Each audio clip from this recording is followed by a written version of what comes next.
Hello viewers, আজ আমি আপনাদেরকে এ যাবৎ বিভিন্ন রকম ফ্লাওয়ার ভাস, প্লান্টার, দিয়া ইত্যাদি দেখিয়েছি।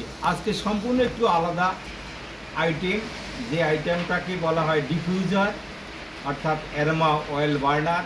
এক ধরনের তেল ব্যবহার করা হয়।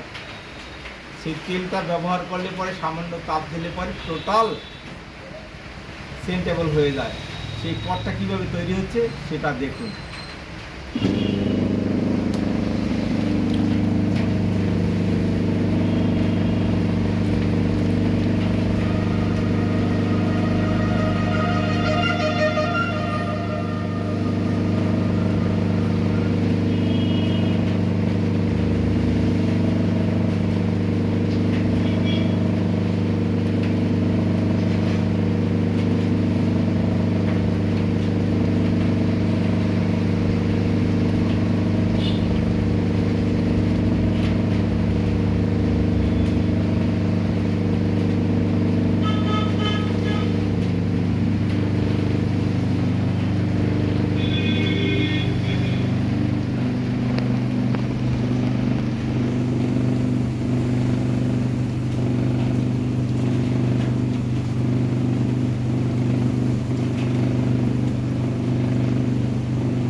দেখুন, সেই ডিফিউজারটি তৈরি করা হলো।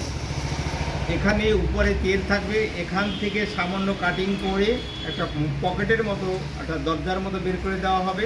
এই সামান্য একটু তাপ দিলে পরে টোটাল সেন্টেবল হয়ে যাবে। যদি এই ধরনের ভিডিও আপনাদের ভালো লেগে থাকে তবে অবশ্যই লাইক করবেন, শেয়ার করবেন, কমেন্ট করবেন। আপনাদের ভিডিওটি দেখার জন্য অসংখ্য ধন্যবাদ।